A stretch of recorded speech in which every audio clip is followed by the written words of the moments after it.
بسم اللہ الرحمن الرحیم۔ نوبیل انعام کا حقدار ٹرمپ ہے یا MBZ؟ افغان امن مذاکرات، کیا امریکہ واقعی امن چاہتا ہے؟ اسرائیل اور متحدہ عرب امارات کے مابین دو طرفہ تعلقات کے قیام کے تاریخی معاہدے کی خاطر امریکن ثالث جو ہیں ان کی کوششوں کی بنیاد پہ صدر ٹرمپ جو ہیں ان کا نام اگلے برس کے نوبیل امن انعام کے لیے تجویز کر دیا گیا اور کہا گیا ہے کہ اسرائیلی اماراتی معاہدہ اتنا اہم ہے کہ یہ اسرائیل اور کئی دیگر عرب ریاستوں کے مابین دیرپا امن کی قیام کی ابتدا ثابت ہو سکتا ہے۔ لیکن اگر واقعی یہ معاہدہ خطے میں امن کی ضمانت ہے تو پھر کیا نوبیل انعام کا حقدار ڈونلڈ ٹرمپ کو ہونا چاہیے یا پھر اس حکمران کو جس کی وجہ سے یہ معاہدہ ممکن ہو سکا، یعنی MBZ، محمد بن زائد؟ کیا آپ نہیں سمجھتے کہ ڈونلڈ ٹرمپ تو خطے میں بدامنی کے بیج بو رہا تھا؟ آپ کو یاد ہوگا یہی ڈونلڈ ٹرمپ تھا جس نے اسرائیل کو خوش کرنے کے لیے ستمبر 2017 میں یروشلم کو اسرائیل کا دارالحکومت تسلیم کرنے کا اعلان کیا تھا اور کہا تھا کہ میں امریکن سفارت خانے کو یروشلم منتقلی کرنے کے احکامات دیتا ہوں، اور اس طرح امریکہ دنیا کا پہلا ملک بنا تھا جس نے یروشلم کو اسرائیل کا دارالحکومت تسلیم کیا، اور دنیا بھر سے اس پر تنقید ہوئی، یہاں تک کہ فرانس نے بھی ڈونلڈ ٹرمپ کے فیصلے کو عالمی قوانین اور اقوام متحدہ کی قراردادوں کے خلاف قرار دیا تھا۔ اور یہی ڈونلڈ ٹرمپ تھا نا جس نے ڈیل آف دا سینچری کے نام پر فلسطینیوں کے حقوق پر ڈاکہ ڈالنے کا منصوبہ پیش کیا۔ جنوری 2020 کو امریکن پریزیڈنٹ نے اسرائیلی صدر کے ساتھ کھڑے ہو کے ڈیل آف دا سینچری کا منصوبہ پیش کیا۔ اگر اس معاہدے کی دستاویزات اسرائیل کے لیے کسی تحفے سے تو کم نہیں ہے، اور اس میں اسرائیلیوں کے تمام مطالبوں کو پورا کیا گیا، اور اس میں اسرائیلیوں کے انخلاء کی اقوام متحدہ اور سلامتی کونسل اور یہاں تک کہ یورپین یونین کی بھی منصفانہ حل کی ہر طرح کی کوششوں کو بھی برباد کیا گیا۔ اب آپ ذرا خود سوچیں، اس ڈیل میں پورے کا پورا بیت المقدس اسرائیل کو دے دیا گیا، اور جہاں قبضہ کر کے یہودی بستیاں قائم کی گئی تھیں اس کا حق بھی اسرائیل کو دے دیا گیا۔ یہ نام نہاد ڈیل آف دا سینچری کی دستاویز ٹرمپ کے داماد اور اسرائیلیوں نے مل کر تیار کی تھی۔ آپ کو یاد ہوگا نومبر 2019 میں ڈونلڈ ٹرمپ کی انتظامیہ نے کہا تھا کہ وہ اسرائیلی بستیوں کو غیر قانونی تصور نہیں کرتے۔ امریکہ کی حمایت سے اسرائیل کی پارلیمان اب اس حوالے سے ووٹنگ کر سکتی ہے کہ کیا انہیں اسرائیل اپنے ملک میں شامل کر سکتا ہے یا نہیں، اور اسرائیلی صدر کو تو ووٹ ہی اس بنیاد پہ ملے تھے۔ اس سے پہلے اسرائیلی وزیر اعظم نیتن یاہو نے کہا تھا کہ اگر وہ انتخابات میں دوبارہ کامیاب ہو گئے تو مقبوضہ غرب اردن کے ایک سرحدی علاقے کو اسرائیل میں شامل کر لیں گے، اور وہ اسرائیل کی حاکمیت کو وادی اردن اور شمالی بحر مردار یعنی ڈیڈ سی تک پھیلا دیں گے۔ اور پھر 1 جولائی 2020 کو نیتن یاہو فلسطینی علاقے بھی ضم کرنے جا رہے تھے، لیکن وہ ایسا نہیں کر سکے۔ سب کہہ رہے ہیں کہ بین الاقوامی پریشر کی وجہ سے انہوں نے ایسا نہیں کیا، اور اگر اسرائیل بین الاقوامی پریشر یا پھر اقوام متحدہ کا اتنا ہی خیال رکھنے والا ہوتا تو وہ فلسطینی بستیوں پہ قابض بھی نہ ہوتا۔ لیکن اگر دیکھا جائے تو اسرائیل کو اس سے باز رکھنے میں سب سے بڑا اور اہم کردار متحدہ عرب امارات کے MBZ شیخ محمد بن زائد کا ہی کام ہے۔ آپ ذرا خود سوچیں کہ اگر اسرائیل اپنے منصوبے پہ امریکہ کی پشت پناہی کے عمل درآمد کر لیتا تو خطے میں ایک نہ ختم ہونے والی جنگ چھڑنے کا خطرہ پیدا ہو گیا تھا، لیکن خطے کے ایک اہم ملک نے مداخلت کر کے اسرائیل کو روک لیا۔ اور عجیب بات ہے، اس کا سارا کریڈٹ وہی امریکہ اور ڈونلڈ ٹرمپ لیتا نظر آ رہا ہے جس نے اسرائیل کو کھلی چھوٹ دے دی تھی۔ اگر متحدہ عرب امارات کے اسرائیل کے ساتھ امن معاہدے کو تنقید کا نشانہ بنایا گیا،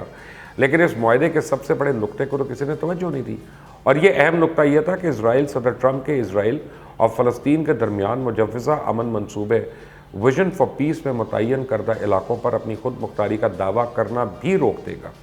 اور یہی وہ اہم نقطہ ہے جو پورے کے پورے UAE اور اسرائیل کے درمیان معاہدے کی اصل روح ہے،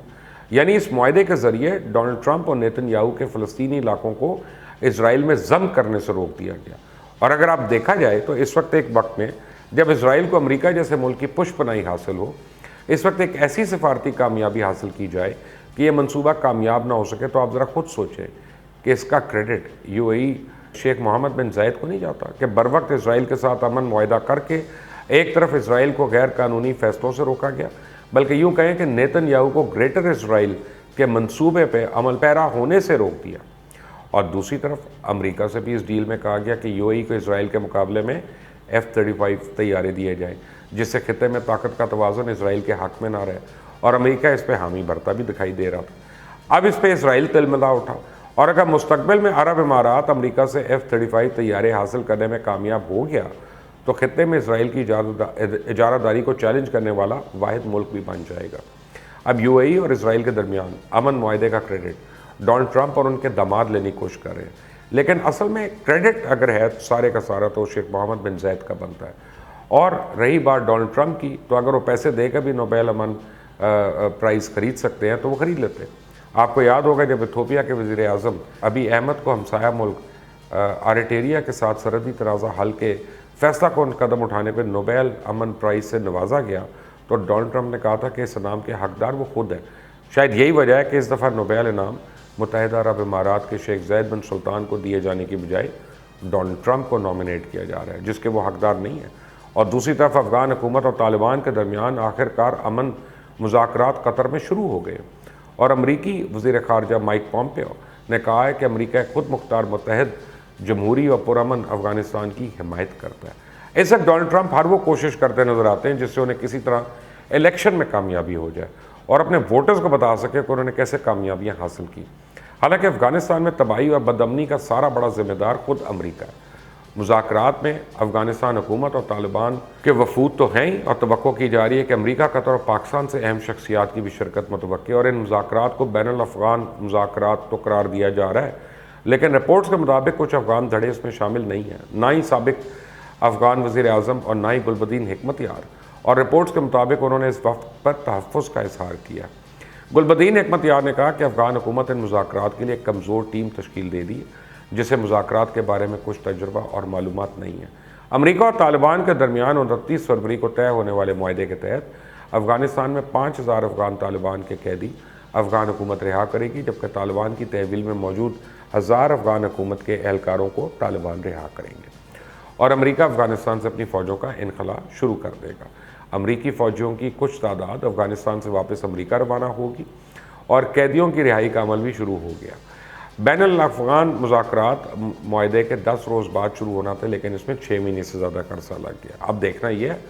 کہ موجودہ مذاکرات کس قدر کامیاب ہوتے ہیں، اور کیا طالبان اور افغان حکومت کسی ایسے نظام پہ متفق ہو سکتے ہیں جو نہ صرف دونوں کے لیے بلکہ عوام کے لیے قابل قبول ہو، اور سب سے بڑھ کے جمہوریت کے دعوے دار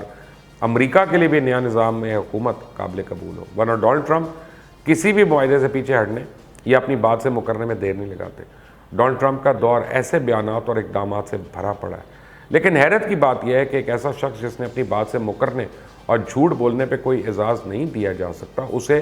نوبیل پیس پرائز کے لیے نامینیٹ کوئی کر دے۔